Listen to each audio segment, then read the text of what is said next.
We all have a story. Your story is not my story, and my story is not yours. However, we can find joy, hope, and emotional healing even through our most painful moments in life. Let's walk and take this journey of healing together, one step at a time, because your story does not define you.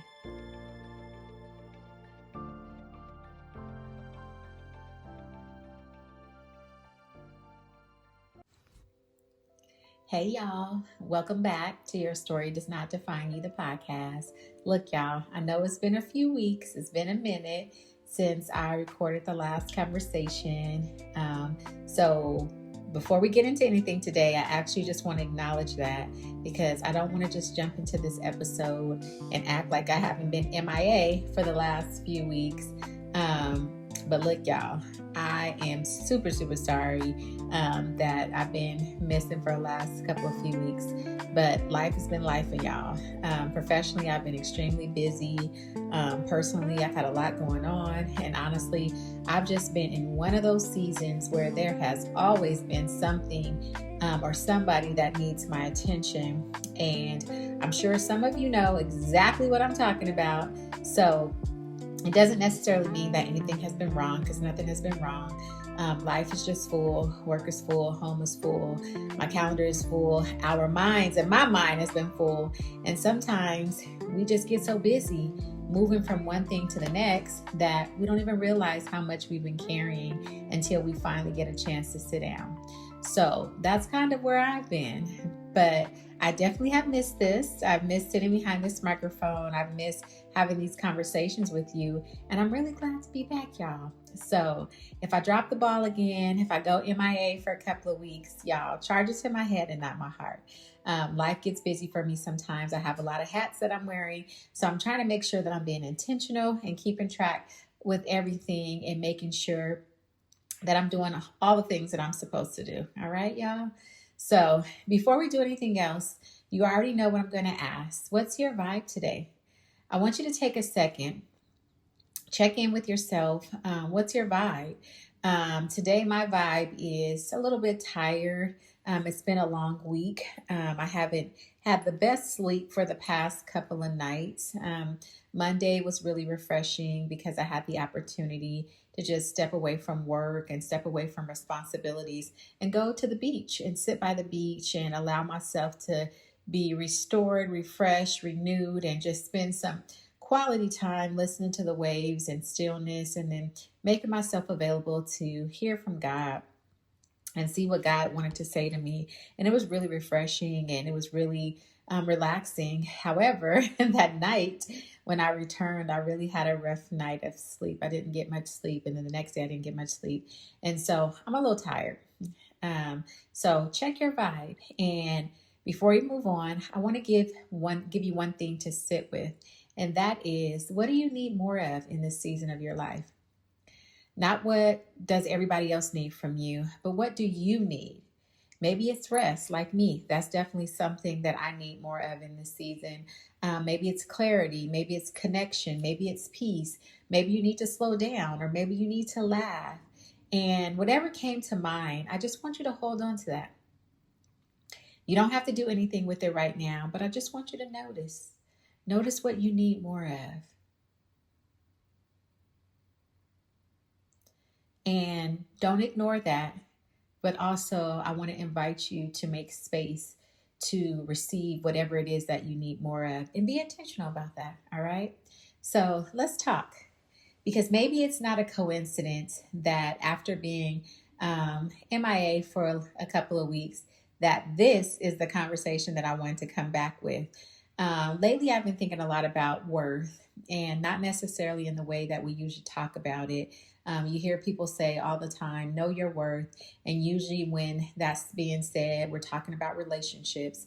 Know your worth. Don't settle. Don't let somebody treat you any kind of way. Don't stay somewhere you're not appreciating. And listen, I agree with all of that. But I've been thinking about another side of knowing your worth that I don't think is talked about enough. And so I really want to take a different angle and perspective about the conversation around worth. because you can absolutely know what you won't tolerate from somebody else and still spend your entire life trying to prove that you're worthy. And those are two different things. So you can have boundaries and still feel like you have to earn your value. You can be confident and still feel like you have to accomplish something in order to feel good about yourself. You can be independent, successful, educated, driven, the person everybody depends on.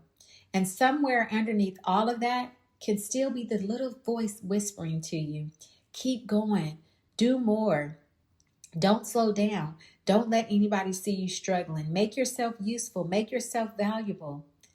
And the interesting thing is that you may never consciously say any of those things to yourself, but sometimes our patterns tell the story for us. And that's really what I want to talk about today. And not just do you know your worth, I want to go a little deeper than that.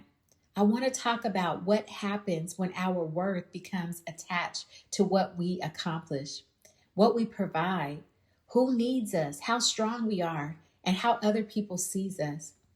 Because eventually there comes a point where you have to figure out who you are when you aren't performing for anybody, when you're not accomplishing something, when you're not fixing something, when you're not showing everybody that you're okay, when you're not trying to make someone proud, when you're not proving somebody wrong, when you're not being the version of yourself, when you're just being you. And that's really where today's conversation is going to begin. Who are you when you have nothing to prove? I think some of this starts much earlier than we realize. A lot of times you've heard me talk about childhood trauma and how our childhood experience shows up in our adult lives and how sometimes it develops our character and it develops how we show up in the world and show up in relationships. And a lot of the behaviors we celebrate in ourselves today were definitely developed because at some point we needed them, right? Maybe you had to grow up quickly, or maybe you were the responsible one in your family. Maybe people disappointed you enough times in your life that you eventually decided, you know what? It's easier if I just depend on myself. Or maybe you went through rejection. Maybe you struggled financially. Maybe somebody made you feel like you weren't enough. Maybe you had a relationship that changed you. Or maybe there wasn't one big thing at all that happened to you. Maybe it was years of little things. But somewhere along the way, you adapted. And that's what human beings do. We adapt. We figure out how to survive what's in front of us. And maybe your way of surviving was becoming strong. You became the person who says, I'll figure it out. I'll take care of it. Don't worry about me. I'm good. And let me be clear. There is something amazing when we are resilient. And there is something powerful about when we're able to look back at different seasons in our lives and say, I really didn't know how I was going to make it through that, but I did. And you know what? And you should be proud of yourself for that. Absolutely proud of yourself for that. And don't get me wrong, because I don't ever want any of our conversations about healing to make you feel ashamed of the versions of yourself that help you survive. Because that version of you, it did their job. But the question becomes, do you still need to be in charge? Because sometimes the very thing that protected us in one season, it starts limiting us in another. Maybe independence saved you at one point. Maybe now asking for help feels almost impossible. Maybe achievement helped rebuild your confidence after somebody made you feel small. But now sitting still makes you feel uncomfortable. Or maybe being dependable gave you a sense of purpose, but now you feel guilty when you can't show up for everybody. Maybe control helped you feel safe, and now anything uncertain makes you feel anxious. And that's where I think curiosity becomes real important in this conversation. And not judgment about yourself, but just curious. Curious about how you show up and how you respond to the world and to others and how you present yourself. Because in this conversation, I'm not interested in asking you what's wrong with you or asking you to ask yourself what's wrong with me. But I think a much more honest approach to this conversation is, where did I learn that I had to live this way? And that's a question that I want you to sit with. Where did I learn that I had to live this way? And sometimes when you understand where a pattern came from, you can appreciate why it existed without deciding that you have to carry it forever. So let's talk about achievement. Because listen, I like goals. I absolutely love creating goals. I believe in goals. I believe in wanting more for yourself. And I don't think there's anything wrong with looking at your life and saying, I'm grateful for where I am, and I still believe there's more for me. Those things both can coexist together at the same time. But every once in a while, I think we need to check the engine. What's actually driving all of this? What is actually driving the motivation to want more for ourselves? Because there's a difference. There's a difference between the two. There's a difference between I want to see what I'm capable of versus I need to prove that I'm enough. From the outside, they both can look exactly the same. Both people trying to strive for those things can work 12 hours a day. Both people can build businesses. Both people can earn degrees. Both people can make money. Both people can accomplish incredible things. But internally, one person is moving towards something that they genuinely want versus the other person may be running from the fear that if they stop accomplishing, they won't feel valuable anymore. That is so different. And I think a lot of high achieving people understand exactly what I'm talking about. You work towards something for months or maybe even years, and you tell yourself, when I finally get there, then you get there, and now you're excited, you're proud, you celebrate. For about 5 minutes, you celebrate. And then your brain goes, okay, what's next? So you move the finish line. Then you get there and you move it again and again and again. And eventually, you have to realize something. If your worth is always waiting for you at the next destination, you're never actually going to arrive because there will always be another destination. More money, another degree, a better position, a bigger business, a different body, a nicer home, a new relationship, more followers, more recognition. It's always going to be something. And there's always going to be something else available to chase. And don't get me wrong when I say this, because ambition isn't the problem. The problem is asking accomplishments to answer questions they were never designed to answer. An accomplishment can tell you, oh, I worked hard. It can tell you, I developed a skill. It can tell you, I followed through. It can tell you, oh, I'm capable of doing difficult things. But what it cannot permanently tell you is, now I'm worthy. That's too much responsibility to give an accomplishment because then you need another one and another one and another one just to keep proving the same thing. And that's exhausting. And you know where else this shows up? Being needed. Now, this one is interesting because being needed can feel really good. It can feel really great because people trust you. They come to you. You're dependable. You're the person everybody knows is going to figure it out. Somebody has a problem, they call you. Somebody needs advice, they call you. Something needs to be organized, give it to her or him. They'll handle it, and you probably will. But that's part of the problem. You always do. So everybody gets used to you handling things, and eventually you get used to you handling everything.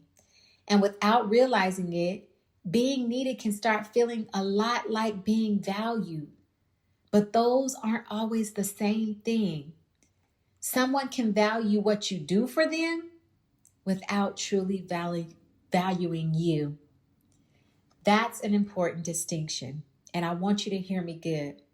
They may value your advice, your money, your connections, your emotional support, your reliability, your ability to fix things, but your worth cannot depend on how useful you are to other people. Because then What happens when you don't have anything to give? What happens when you're the one who needs help? What happens when you're tired? What happens when you're struggling? What happens when you need somebody else to carry something for a while? And this is where being the strong one gets very complicated. Because after you've been strong for long enough, struggling can almost feel embarrassing. You're thinking, why can't I handle this? I've been through worse. I should be able to figure this out. And I've really been sitting with this idea lately that just because I can doesn't mean that I have to. I can figure it out. I can handle it. I can carry it. I can push through. I can do it alone. Okay, but do I have to? There's no trophy waiting for us at the end of life for needing the fewest people. There's no award for carrying everything alone. And maybe part of knowing your worth is allowing trustworthy people to show up for you. Notice I said trustworthy people. We're still needing to use our discernment, right? We still need to know who are those trustworthy people. And those are the people who have consistently shown you that they're safe. Maybe you let them handle it. Let somebody help. Let somebody check on you. Let somebody take something off of your plate. Let somebody give without immediately trying to figure out how you're going to repay them. Because maybe receiving is part of healing too. And this brings me to something else that I really wanted to talk about today, is that we live in a culture that loves a transformation story. You know, the story that something terrible happened, but look at me now. They rejected me and I became successful. They broke my heart and I completely transformed myself. They doubted me and I built an empire. And don't get me wrong, those stories are absolutely inspiring. And I'm not taking away anything from any of those stories, right? Be proud of what you've built. Be proud of how you've grown. But I also want to give somebody permission today to hear this. And I want you to hear this clearly. You do not have to turn everything painful that you've experienced into something impressive. Sometimes something happened and it hurt deeply. Sometimes you wish it never happened. Sometimes you don't know what the lesson was yet. Sometimes there isn't a beautiful speech at the end of it. Sometimes you're just simply healing. And guess what? That's enough. Your pain doesn't have to produce something extraordinary in order for your survival to matter. You don't owe anybody a transformation. You don't have to become wildly successful because somebody doubted you. You don't have to become more attractive because somebody rejected you. You don't have to build an empire because somebody broke your heart. You don't have to become untouchable. You can just heal. You can build a quiet life. You can laugh again. You can sleep peacefully. You can have healthy relationships. You can enjoy your life. And actually, maybe peace is a success story. And I think that's especially important for people who've lived in a survival mode for a long time, because some of us have lived in a survival mode for a long time. Because peace can feel strange when you're accustomed to chaos and you're accustomed to noise. Calm can feel almost boring when you've spent years solving problems. Having nothing to solve can make you restless. When you spent years proving yourself, having nobody left to prove anything to can leave you wondering, okay, so now what? But maybe now you finally get to discover who you actually are. Not who you had to become, not who somebody forced you to become, not who you became because you needed protection, not who you became because somebody told you that you couldn't, but just being you. And I think there's something really powerful about getting to meet that person, that version of you. Because there's another layer to this conversation that I think we have to be willing to acknowledge. And that is that sometimes we're still proving something to people who aren't even in our lives anymore. Maybe an ex, maybe a parent, maybe someone who rejected us, or maybe someone who underestimated us, someone who told us we weren't going to make it. And yes, sometimes proving somebody wrong can be motivating. I'm not going to pretend that it can't, because I've been there before, right? But we all had our little, okay, watch me moments, right? Fine, use it. But at some point, they have to stop getting to influence your life. Because if I'm building my entire life around making somebody regret what they did to me, they're still influencing you. They may not be in your life. They may not even be thinking about you. And yet, you're still making decisions based on, wait until they see me. But what if they never see it? What if they never apologize? What if they never regret it? What if they never understand your side of the story? What if somebody goes through the rest of your life completely misunderstanding you?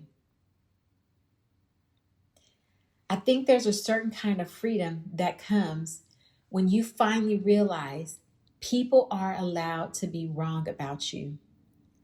You don't have to correct every story. You don't have to prove your growth to somebody who only remembers an old version of you. You don't need somebody to regret losing you because you're allowed to move forward. At some point, you get to say, you don't get to be the reason I do this anymore. I'm not getting healthy so you'll regret losing me. I'm getting healthy because I want to feel good. I'm not building something meaningful so somebody will finally respect me. I'm building it because it matters to me. I'm not creating a beautiful life so somebody can see what they miss. I'm creating a beautiful life because I'm the one who has to live it. And that's freedom. And I think that social media has made this conversation even more complicated if we think about it. Because now people can see almost everything, right? The vacation, the promotion, the relationship, the house, the business, the accomplishment. And there's nothing wrong with sharing your life. Don't get me wrong. I share parts of mine too. But sometimes it's worth stepping away from the audience for just a second and thinking about what your life actually feels like to you. Not how it photographs, not how impressive it sounds, not how other people react to it, but how does it feel to live inside your own life? Because there's a difference between building a life that looks successful and building one that actually feels good to you. And ideally, we get to do both. But if I had to choose, I want the life I actually enjoy living. So where does that leave us? Because I don't think you're going to turn this episode off and suddenly say, that's it. I officially don't care what anybody thinks of me. No, that's not how it's going to happen. What you're going to do, you're probably going to still go around caring. So am I. We're human, right? The goal isn't to become completely detached from validation, but the goal is recognizing when validation starts driving the car. Start noticing the little moments you feel guilty about. The little moments you may feel guilt about when you're resting. Notice it. Somebody offers help and you say, no, I'm good. Comes out before they even finish the sentence. Notice that. You accomplish something wonderful and immediately you start planning the next achievement. Notice it. Someone rejects you and your first thought is, oh, I'm going to show them. Notice that. Not everything has to become this deep psychological investigation. Sometimes you just notice and then you make a slightly different choice. Maybe you rest before you get exhausted. Maybe you allow somebody to help without immediately repaying them. Maybe you say no without giving a 10-minute explanation why. Maybe you do something you're terrible at simply just because it's fun. And please, not everything needs to become a business, right? Not every hobby needs to become a side hustle. Not everything needs to become content. Not every enjoyable thing has to become productive. Sometimes you can just enjoy something. Do something nobody sees. Have something that's yours. Let yourself be a beginner. Let yourself not know. Let yourself be unoppressive sometimes. Because humans, we were never created to be performers. And I think that's where I want to leave us today. We started with one question. Who are you when you have nothing to prove? Maybe you know who you are, and maybe you don't. And maybe not knowing isn't a bad thing. Maybe you spent years becoming exactly who you needed to be. Strong, successful, independent, dependable, resilient. The one who always gets back up. The one who figures it out.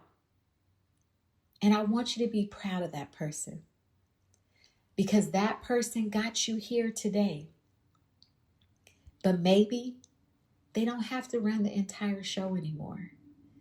Maybe you're entering a season where your life doesn't have to be a response to something that happened years ago. Maybe you don't have to become successful to prove somebody wrong. Maybe you don't have to be independent because someone once disappointed you. Maybe you don't have to always be strong because there was once a time when nobody else was strong for you. Maybe you can choose who you're becoming now based on what you actually want. Because here's what I want to keep coming back to. You can want more for yourself and still believe you're enough right now. Those things aren't opposites. You can grow without hating where you are. You can be ambitious without making achievement your identity. You can be strong and still need help. You can be independent and still allow yourself to be loved. You can be successful and still rest. You can support people without becoming responsible for everybody. And you can survive something without spending the rest of your life proving that it didn't break you. Maybe knowing your worth is quieter than what we've made it. Maybe it isn't always, I know what I bring to the table. Maybe sometimes knowing your worth sounds like, I don't need every room to recognize me. I don't need everybody to choose me. I don't need someone to regret losing me. I don't need to win every time. I don't need to have everything figured out. I don't need to constantly prove that I'm doing well. And I don't have to earn the right to feel good about who I am. I can still grow. I can still change. I can still have big goals. I can still build an incredible life. But I don't have to treat the person I am today like he or she's some rough draft I'm trying to hurry past. So before we end this conversation and before I let you go, I really want to leave you with something. I want to leave you with a challenge, a healing challenge for the week. And I want to keep it very simple. Sometime this week, when you notice yourself trying hard to prove something, whatever it might be, I want you to pause. And I want you to remind yourself that you don't need it to judge it. I just want you to notice it. And I want you to ask yourself, who am I proving this to? And then I want you to ask yourself, what am I hoping their approval will give me? Maybe it's validation. Maybe it's respect. Maybe it's love. Maybe it's acceptance. Maybe it's the feeling of finally being enough. And whatever comes up, I want you to sit with it. Because maybe that's where some of your healing is asking for your attention. I want you to ask yourself one final question. What is one thing I could do this week to honor my healing? Maybe it's resting. Maybe it's accepting help. Maybe it's setting a boundary. Maybe it's celebrating something you've already accomplished instead of immediately chasing the next thing. Maybe it's simply reminding yourself, I don't have anything to prove today. Whatever it is, take one step, because healing doesn't happen all at once. We talk about it all the time. It happens one healthy choice at a time. Look, y'all, I just want you to know that when we have these conversations, I'm not talking at you, but I'm talking with you, because I'm also talking to myself. I don't just share these conversations to enlighten you, but when I have these conversations, I'm also enlightening myself. I'm also learning. I'm also growing. And I'm also going to take something from this conversation. I'm going to challenge myself to invite rest into my week. I'm going to challenge myself to accept help from somebody, knowing that I don't have to do it all by myself. We are just in this process of where we are learning, where we are growing, and all we are required to do is take one step at a time. So look, y'all, remember, we all have an experience, a life experience that we have been through. We all have experienced something. But the beauty in all of this is that your story does not define you. The things that you've survived, they don't define you. The people who misunderstood you don't define you. The people who didn't choose you don't define you. And you don't have to spend the rest of your life presenting evidence that you're worthy. You don't have to keep making your case. You don't have to put yourself back on trial every time somebody doesn't recognize your value. You have nothing to prove. And having nothing to prove, it doesn't mean you have nothing left to become. You have so much left to become. And the difference is, maybe now you get to become it because you want to. Not because you're still trying to prove that you're worthy all along. Maybe just knowing that you are worthy, and knowing that you are worthy because you say so. Look, y'all, I want to thank you so much for spending this time with me. As I mentioned earlier, I really miss having these conversations. Like I said, I'm going to try my best to remain consistent every other week with posting. And look, y'all, if today's episode connected with you, please share it with somebody who might need this conversation too. Please continue to share these episodes so that we can grow together, learn together, and we can continue to connect in these conversations. I pray and hope that you continue to work on you. Continue to listen to this conversation. Take what serves you, and what doesn't serve you, leave it here. But remember, we're in this together. I'm always rooting for you. I'm always here to support you as we navigate through life and through our challenges together.